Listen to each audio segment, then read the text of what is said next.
Puede que lleves tiempo intentando atraer abundancia, sin darte cuenta de que estás haciendo justo lo contrario. No es que no lo intentes, no es que te falte información, no es que el universo te haya olvidado, es algo mucho más sutil y por eso mismo mucho más difícil de ver. Estás intentando atraer algo desde un lugar interno que, sin que lo sepas, lo aleja. Y esa distancia no se mide en kilómetros ni en años. Se mide en sensaciones, en el peso invisible que llevas cada vez que piensas en dinero, en oportunidades, en lo que quieres y todavía no tienes. Hoy vamos a hablar de eso, de lo que realmente ocurre cuando intentas atraer abundancia sin conseguirlo. No desde la superficie, no con frases bonitas que suenan bien pero no cambian nada, sino desde el núcleo, desde donde todo empieza y donde todo, si se hace bien, puede cambiar. Y antes de continuar, si este tipo de contenido te ayuda a entender mejor cómo funciona tu mente y tu realidad, suscríbete ahora al canal. No lo dejes para después. Hay personas que llevan semanas diciéndose que ya lo harán y siguen sin tener acceso a lo que aquí se comparte. Suscribirte es lo más lógico que puedes hacer ahora mismo si quieres seguir recibiendo esto. Bien, vamos al principio de todo. Existe una creencia muy extendida, casi universal, que dice que para tener más, hay que hacer más, que la abundancia llega como resultado de un esfuerzo sostenido, de una estrategia correcta, de estar en el lugar adecuado en el momento adecuado. Y aunque el esfuerzo y la acción tienen su lugar, hay algo que esta creencia ignora por completo, algo que Neville Goddard pasó décadas intentando explicar, y que la mayoría de personas que lo leen entienden con la cabeza, pero nunca llegan a sentir de verdad.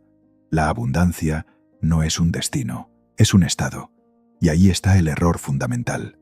Tratamos la abundancia como si fuera algo que existe fuera de nosotros, algo que podemos alcanzar si hacemos las cosas correctas, si repetimos los mantras adecuados, si visualizamos con suficiente intensidad. Y mientras tanto, por dentro, seguimos sintiéndonos exactamente igual que antes. Seguimos sintiendo que falta algo, que no es suficiente, que estamos esperando algo que todavía no ha llegado. Y esa sensación, esa experiencia interna de carencia, es precisamente lo que perpetúa la carencia en el exterior, no porque sea magia, no porque el universo funcione como una máquina de premios y castigos, sino porque tú, como ser humano, percibes la realidad a través de tu estado interno y actúas desde ese estado, y tomas decisiones desde ese estado, y te relacionas con las personas, con las oportunidades, con el dinero, desde ese estado. Y cuando ese estado está impregnado de escasez, todo lo que haces, todo lo que ves, todo lo que experimentas, lleva esa firma. Déjame preguntarte algo.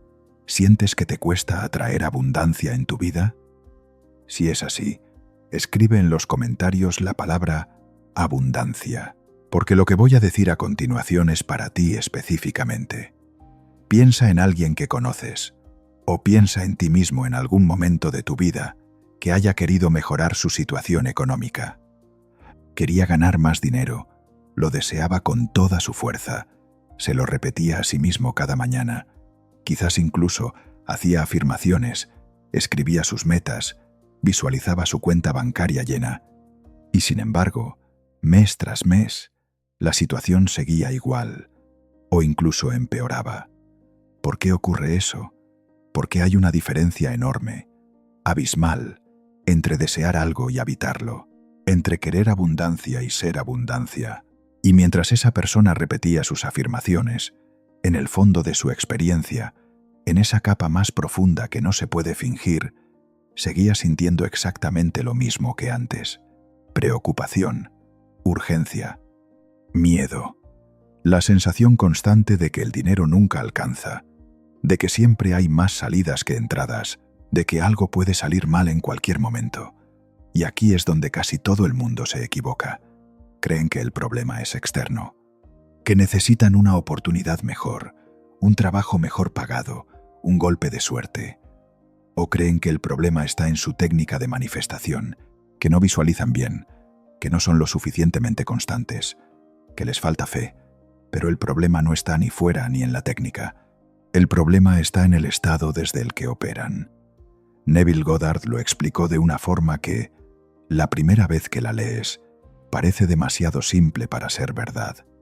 Dijo que la conciencia es la única realidad, que lo que experimentas en el exterior no es más que un reflejo de lo que eres en el interior, no de lo que deseas, no de lo que pides, sino de lo que eres, de cómo te sientes en este momento, de qué identidad llevas puesta cuando te levantas por la mañana y cuando te acuestas por la noche, y si llevas puesta la identidad de alguien que no tiene suficiente, que lucha, que espera, que anhela algo que no tiene. Eso es exactamente lo que seguirás experimentando, no porque seas mala persona, no porque no merezcas más, sino porque tu mundo exterior siempre es, y siempre ha sido, una extensión de tu mundo interior. Recuerdo haber leído una historia que el propio Neville contó en una de sus conferencias en Los Ángeles, a finales de los años 50. Hablaba de un hombre que vino a verle porque llevaba años en una situación económica desesperada. Tenía deudas, su negocio no funcionaba y había probado todo lo que había podido. Rezaba, visualizaba, pedía. Neville le preguntó algo que el hombre no esperaba. Le preguntó, ¿cómo te sientes cuando piensas en el dinero? El hombre dudó un momento y luego dijo la verdad. Me siento ansioso, me siento asustado. Siento que nunca es suficiente. Y Neville le respondió, entonces, eso es exactamente lo que estás creando. No el dinero, la ansiedad, el miedo, la insuficiencia. Porque eso es lo que habitas. Eso es lo que eres cuando piensas en el dinero. El hombre tardó un tiempo en entenderlo de verdad, no en entenderlo con la cabeza, que fue casi inmediato, sino en sentirlo, en habitarlo, en empezar a relacionarse con el dinero desde un lugar diferente.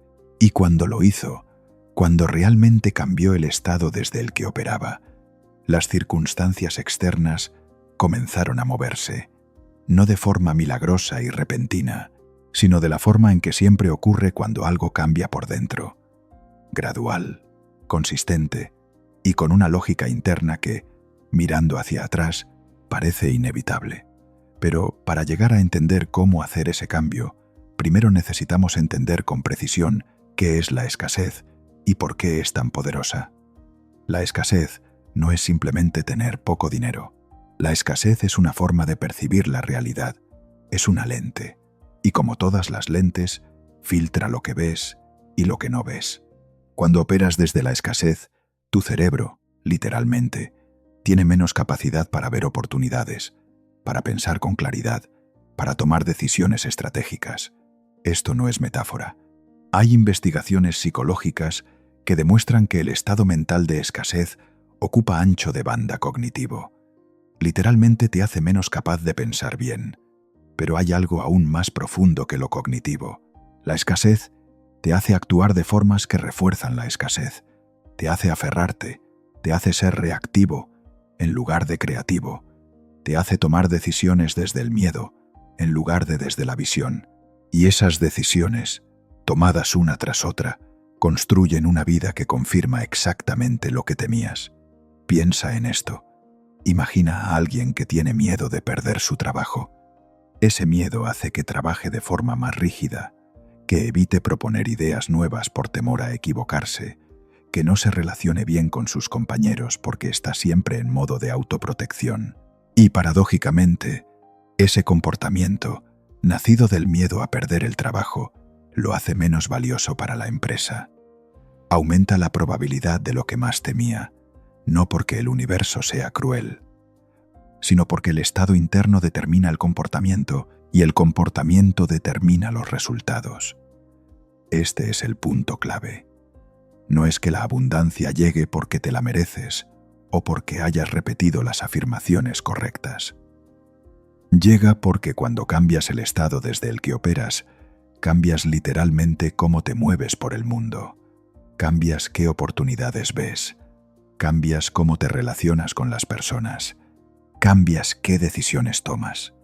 Y esos cambios, acumulados en el tiempo, producen resultados diferentes. Neville lo expresaba en términos espirituales, y hay profundidad en esa perspectiva que merece respeto. Pero incluso si prefieres verlo en términos completamente psicológicos y prácticos, la conclusión es la misma. El estado interno es el origen de todo lo externo. Ahora bien, hay algo que mucha gente malinterpreta cuando escucha esto. Creen que se trata de fingir, de actuar como si fueran ricos cuando no lo son, de comportarse de forma irresponsable o de negar la realidad. Y eso no es lo que estamos hablando aquí. Eso no es asumir el estado de abundancia. Eso es solo teatro. Asumir el estado de abundancia es algo completamente diferente. Es un trabajo interior. Es una reeducación de la sensación.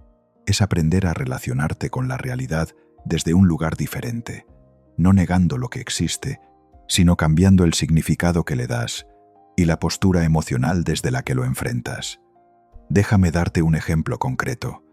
Ana tiene 34 años. Trabaja como diseñadora freelance. Tiene clientes, gana dinero, pero nunca parece suficiente. Cada vez que termina un proyecto, en lugar de sentir satisfacción, siente inmediatamente la presión de que necesita encontrar el siguiente. Su mente está constantemente en modo búsqueda, en modo escasez. Y esa sensación de urgencia que ella percibe como motivación, en realidad está saboteando sus relaciones con los clientes porque estos perciben la necesidad, la desesperación sutil, y en el mundo de los negocios, la necesidad repele. Las personas no quieren trabajar con alguien que necesita el trabajo. Quieren trabajar con alguien que puede ofrecer valor desde un lugar de solidez. Así que Ana sigue trabajando mucho, siguiendo ocupada, siguiendo agotada y siguiendo en el mismo lugar. No porque sea incompetente, sino porque el estado desde el que opera lo impregna todo. Su forma de comunicarse, su forma de fijar precios, su forma de presentar su trabajo, todo huele a escasez. Y la escasez atrae más escasez, no porque sea una ley mística, sino porque es una lógica humana muy concreta. ¿Qué ocurriría si Ana trabajara en cambiar ese estado? No en conseguir más clientes primero, para entonces sentirse bien, sino en sentirse diferente primero, para que eso cambie cómo actúa y eso cambie los resultados. Si Ana empezara a relacionarse con su trabajo desde un lugar de genuina solidez, de suficiencia, de confianza en su propio valor, cambiaría cómo habla con los clientes, cómo negocia sus tarifas, qué proyectos acepta y cuáles rechaza. Cambiaría la energía que lleva a cada interacción. Y eso, inevitablemente, produciría resultados diferentes. Pero aquí viene la pregunta que todos se hacen llegados a este punto. ¿Cómo? ¿Cómo cambió ese estado si las circunstancias externas siguen siendo las mismas? ¿Cómo me siento abundante cuando tengo deudas, cuando la cuenta está en números rojos, cuando el dinero objetivamente no alcanza? Y esta es la pregunta correcta. No la voy a esquivar. Lo primero que hay que entender es que el estado no se cambia de golpe. No es un interruptor que puedes activar de la noche a la mañana. Es un trabajo gradual, consistente, que requiere honestidad y paciencia, pero también requiere una comprensión muy específica de cómo funciona la mente. Neville hablaba de la imaginación como el instrumento principal de este cambio. No la imaginación entendida como ensoñación pasiva, como fantasear sin dirección, sino la imaginación dirigida, la capacidad de habitarte en un estado diferente antes de que las circunstancias externas lo confirmen. Lo que él proponía, en su práctica más concreta, era algo así. Antes de dormirte por la noche, cuando tu mente está en ese estado de quietud entre la vigilia y el sueño, imagínate en el estado que deseas. No te imagines recibiendo el dinero. No te imagines que alguien te da una oportunidad. Imagínate siendo la persona que ya lo tiene. Imagínate sintiéndote como esa persona se siente. La solidez, la tranquilidad, la naturalidad con la que alguien que tiene suficiente se mueve por la vida. Haz eso con suficiente consistencia y empezarás a notar que tu comportamiento diurno cambia, sutilmente, al principio, luego de forma más pronunciada. Pero hay algo que Neville insistía en repetir y que casi nadie toma en serio porque parece demasiado simple. El estado no se mantiene con visualizaciones de vez en cuando. El estado se mantiene en cómo piensas durante el día, en cómo reaccionas cuando miras tu cuenta bancaria, en cómo hablas de dinero con las personas, en cómo te sientes cuando alguien menciona que le va bien, en lo que pasa por tu mente cuando ves a alguien con más que tú. Y aquí entra uno de los elementos más silenciosos y más destructivos de la mentalidad de escasez: la comparación. Cuando te comparas con alguien que tiene más y lo haces desde un lugar de carencia, no estás usando esa comparación como inspiración. La estás usando como evidencia de tu propia insuficiencia. Estás diciéndote, aunque no con esas palabras exactas, que eso no es para ti, que tú no eres de ese tipo de personas, que hay algo fundamentalmente diferente entre esa persona y tú, y ese algo es la razón por la que tú no puedes tener lo mismo. Esa narrativa es devastadora, y la más triste es que es completamente invisible para quien la vive, porque no suena así de clara. Suena a pensamientos normales, suena a realismo, suena a ser honesto consigo mismo sobre las circunstancias. Y cuando entiendes esto, algo cambia. Empiezas a ver que lo que llamabas realismo no era más que el eco de un estado interno que llevas repitiendo tanto tiempo que ya no puedes distinguirlo de la realidad objetiva, y empiezas a preguntarte qué pasaría si cuestionaras esa narrativa. No de forma ingenua, no diciéndote que todo va fenomenal cuando no es así, sino reconociendo que la interpretación que estás haciendo de tu situación, el significado que le estás dando, no es la única posible. Piensa en Miguel. Tiene 41 años, trabaja en el sector financiero. Lleva años oyendo hablar de la importancia del emprendimiento, de crear su propio negocio, de no depender de un sueldo fijo. Y dentro de él hay algo que se mueve cuando escucha eso, algo que desearía dar ese paso. Pero cada vez que empieza a considerar la posibilidad de verdad, aparece una voz interna que lista todos los riesgos, que señala todos los casos de fracaso que conoce, que le recuerda sus responsabilidades, que le dice que este no es el momento. Y Miguel nunca da el paso, no porque el emprendimiento no sea para él, sino porque opera desde un estado en el que el miedo habla más alto que la visión. Y mientras el miedo habla más alto, las oportunidades no desaparecen del mundo, simplemente se vuelven invisibles para él. O las ve, pero desde la perspectiva de lo que puede salir mal, no de lo que puede abrirse. Y esa perspectiva hace que no actúe, y la inacción confirma que no es posible. Y ese ciclo se repite año tras año, hasta que un día Miguel mira atrás y dice que nunca tuvo suerte. Pero no era falta de suerte, era falta de estado. La abundancia no es solo dinero. Quiero repetir esto porque es fundamental. La abundancia es una forma de relacionarte con la vida. Es la sensación de que hay suficiente. Suficiente dinero, suficientes oportunidades, suficiente tiempo, suficiente amor, suficiente espacio para que todos puedan prosperar sin que eso te quite nada a ti. Y la escasez es exactamente lo contrario. Es la sensación de que no hay suficiente, de que si alguien gana, otro pierde, de que las oportunidades son limitadas y hay que competir por ellas, de que el tiempo se acaba, de que el amor se agota, de que tienes que aferrarte a lo que tienes porque si lo sueltas, no habrá más. Esa diferencia en la percepción lo cambia todo, porque alguien que percibe abundancia en el mundo ve oportunidades donde otro ve competencia, colabora donde otro compite, comparte donde otro acumula, y paradójicamente, esa apertura, esa generosidad nacida de la sensación de suficiencia, atrae más de lo que da, no porque sea magia, sino porque las personas que operan desde la abundancia son más agradables para hacer negocios, más fáciles de confiar, más capaces de ver el beneficio mutuo. Y eso, en términos puramente prácticos, produce resultados mejores en el largo plazo. Ahora bien, ¿Cómo se practica esto concretamente? ¿Cómo se entrena la sensación de suficiencia cuando las circunstancias externas no la reflejan?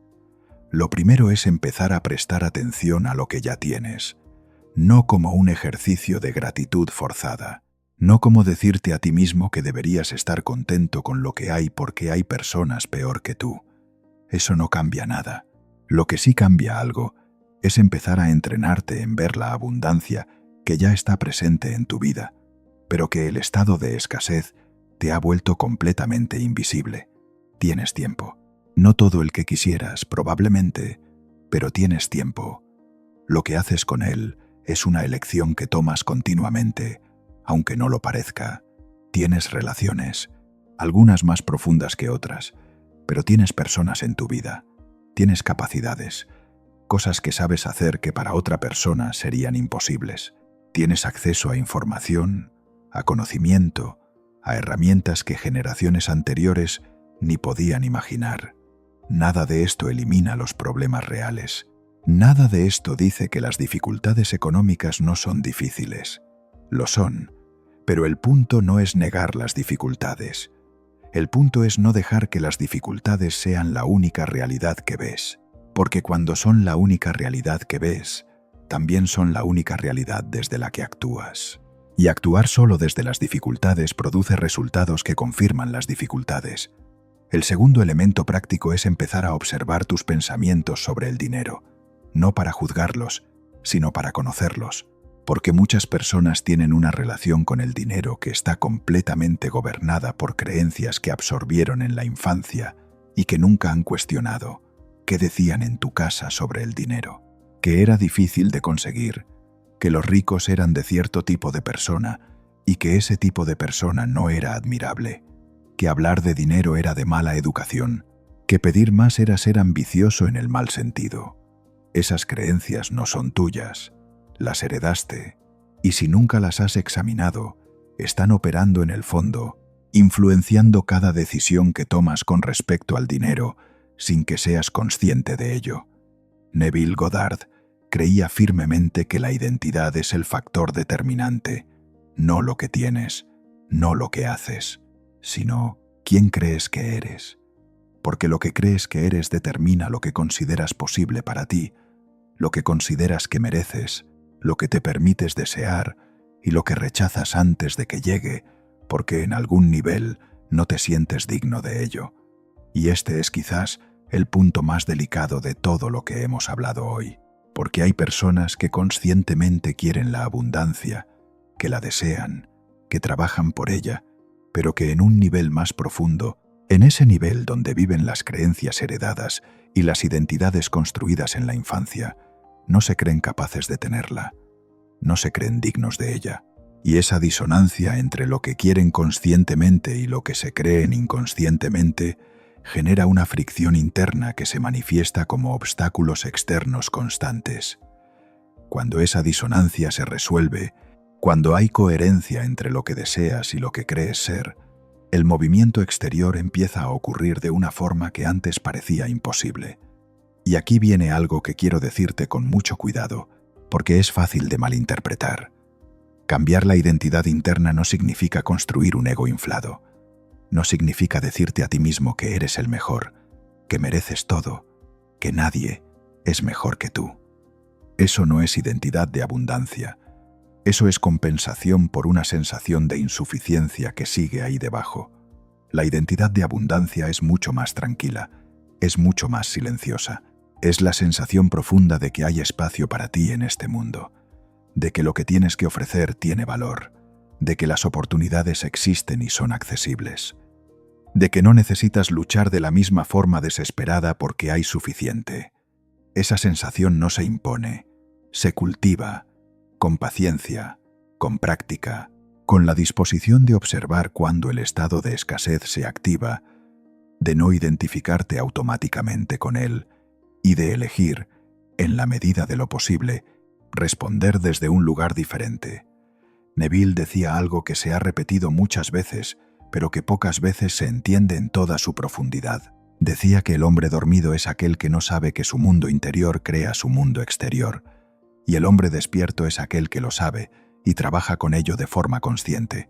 Pero hay un matiz importante. Despertar no significa que todo se vuelva perfecto de inmediato. Significa que empiezas a ver la relación entre lo interno y lo externo. Y esa visión te da algo que antes no tenías. Te da capacidad de elección real. Porque antes de que veas esa relación, eres reactivo. El exterior te afecta y tú respondes. Pero cuando ves la relación, puedes elegir trabajar en el origen en lugar de solo reaccionar a las manifestaciones.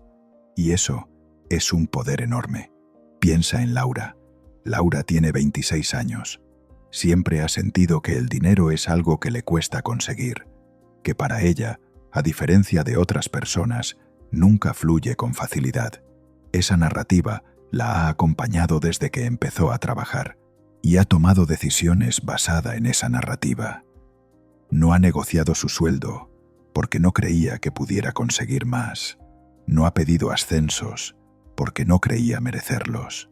Ha aceptado trabajos por debajo de su capacidad porque pensaba que era lo que estaba a su alcance.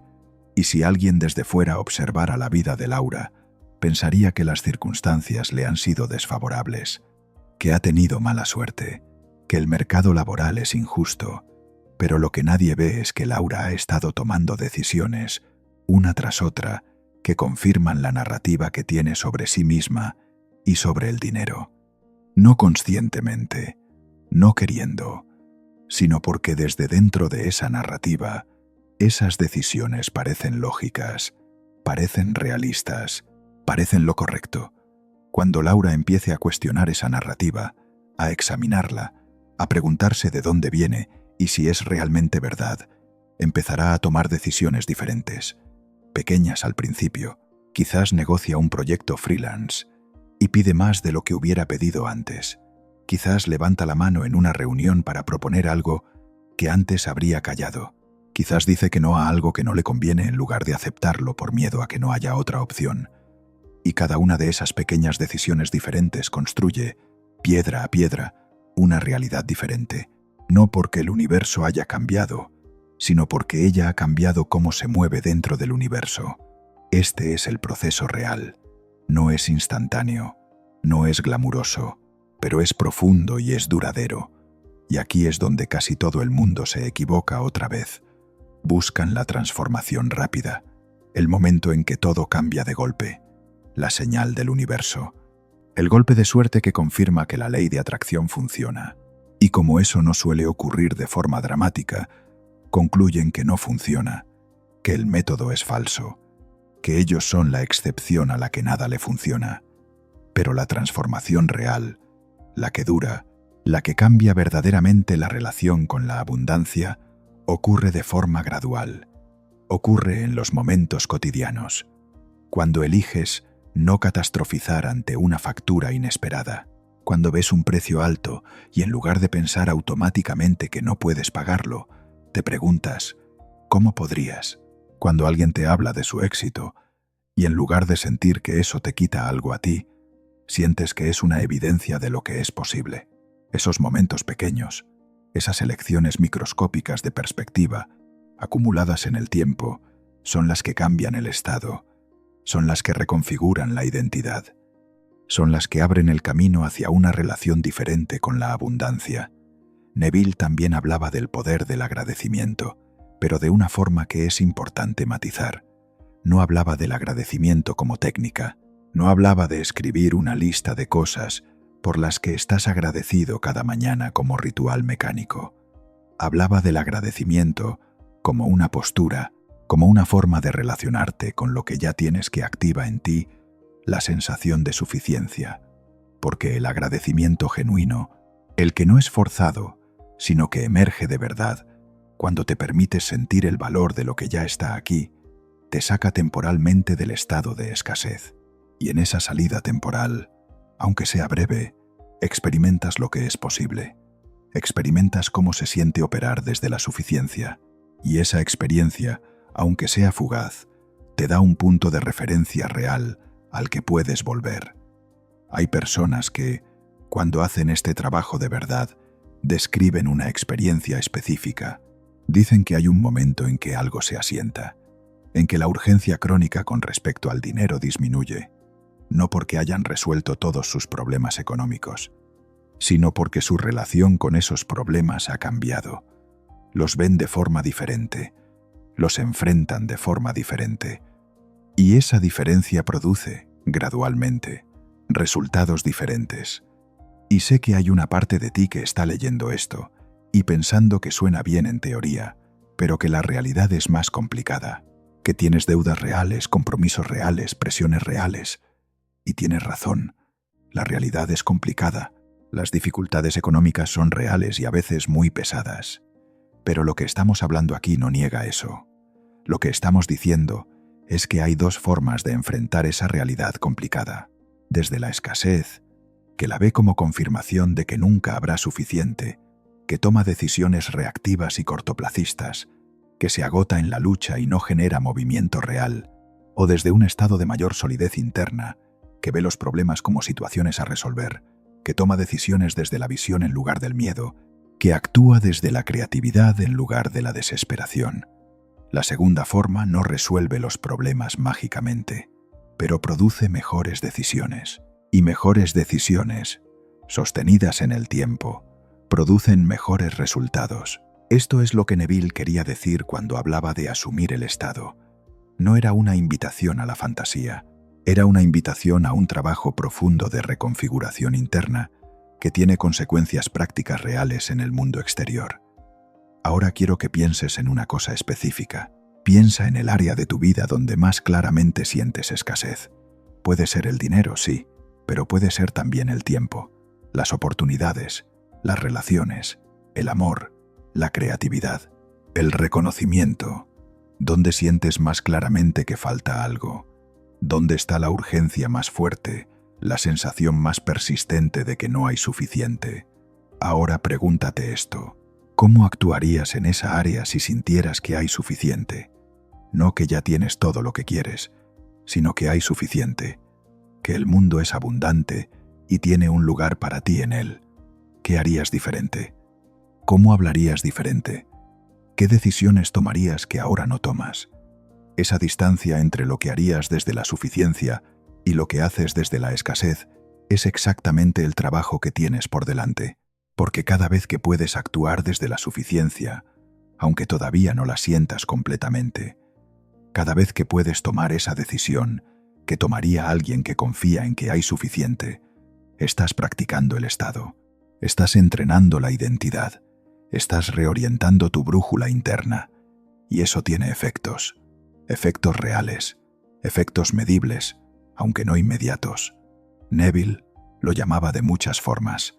A veces lo llamaba morir y nacer de nuevo, morir a la vieja identidad, a la vieja historia sobre quién eres y lo que es posible para ti, y nacer a una nueva, no fabricada, no fingida, sino genuinamente elegida, genuinamente cultivada con paciencia y con la disposición de seguir, incluso cuando las circunstancias externas todavía no reflejan el cambio interior, porque hay un periodo, que puede ser corto o puede ser largo, dependiendo de la profundidad del trabajo y de la consistencia con que se realiza, en que el interior ya ha cambiado, pero el exterior todavía no lo refleja. Y en ese periodo, que Neville llamaba a veces el puente de los incidentes, la tentación de volver al estado anterior es enorme, porque el estado anterior se siente familiar, se siente seguro, aunque sea doloroso, y el nuevo estado todavía no tiene suficientes confirmaciones externas para sentirse sólido. En ese periodo, la práctica es la que sostiene, la práctica de volver al estado elegido una y otra vez, de recordarse, cuando la ansiedad aparece, que estás en un proceso, de tomar las decisiones que tomaría la persona que ya has elegido ser, aunque todavía no sientas del todo que lo eres. Y cuando llegas al otro lado de ese puente, y eventualmente se llega si el trabajo es genuino y consistente, la experiencia es difícil de describir con palabras, porque la relación con la abundancia ha cambiado en un nivel tan fundamental que el mundo exterior simplemente empieza a reflejar eso, no de forma fantástica, no de forma inexplicable, sino de la forma en que siempre ocurre cuando alguien cambia profundamente desde dentro. El mundo responde. Las personas responden. Las oportunidades se hacen visibles donde antes no las había. Las conexiones se producen. Las circunstancias se alinean. No porque el universo te premie por haber hecho bien los deberes, sino porque tú te has convertido en alguien diferente. Y ese alguien diferente se mueve, actúa, piensa y se relaciona de forma diferente. Y esa diferencia tiene efectos en el mundo real. Esta es la enseñanza central de Neville Goddard. Y es también, si lo examinas con honestidad, la enseñanza central de cualquier tradición de sabiduría que haya perdurado el tiempo suficiente como para ser considerada seria. El origen de la experiencia exterior está en el interior. Y el trabajo más importante que cualquier ser humano puede hacer es el trabajo de conocer, examinar y transformar su mundo interior, no para escapar de la realidad, no para ignorar los problemas, sino para relacionarse con la realidad desde un lugar más consciente, más sólido, más capaz, desde un lugar en el que el miedo ya no toma todas las decisiones, en el que la escasez ya no es la lente a través de la cual lo ves todo, en el que la abundancia, no como destino futuro sino como estado presente, empieza a ser una experiencia real. Y eso, que puede sonar a filosofía, tiene consecuencias muy concretas. En tu cuenta bancaria sí, pero también en tu salud, en tus relaciones, en cómo te sientes al levantarte por la mañana, en la calidad de las decisiones que tomas, en la calidad de las personas que atraes a tu vida, en la calidad de los proyectos que emprendes y en la energía que llevas a ellos. Todo está conectado y todo empieza en el mismo lugar, dentro de ti. Hay una última cosa que quiero decirte antes de terminar, y es esto. El hecho de que estés aquí, escuchando esto, considerando estas ideas, ya es un movimiento, ya es algo. El solo hecho de estar dispuesto a examinar tus creencias sobre la abundancia y la escasez, de cuestionarte la narrativa que llevas años repitiendo, de abrirte a la posibilidad de que haya una forma diferente de relacionarte con la vida, ese ya es el primer paso. Y los primeros pasos no se ven dramáticos desde dentro, se ven pequeños, se sienten pequeños, pero son los que hacen posible todo lo demás. Son los que, mirando hacia atrás desde un lugar diferente, resultarán haber sido decisivos. No necesitas tener todo resuelto para empezar. No necesitas esperar a que las circunstancias externas mejoren para empezar a trabajar en el estado interno. De hecho, esperar eso es exactamente el error del que hemos estado hablando todo este tiempo. Es seguir creyendo que el exterior viene primero y el interior responde. Empieza ahora con lo que tienes, desde donde estás.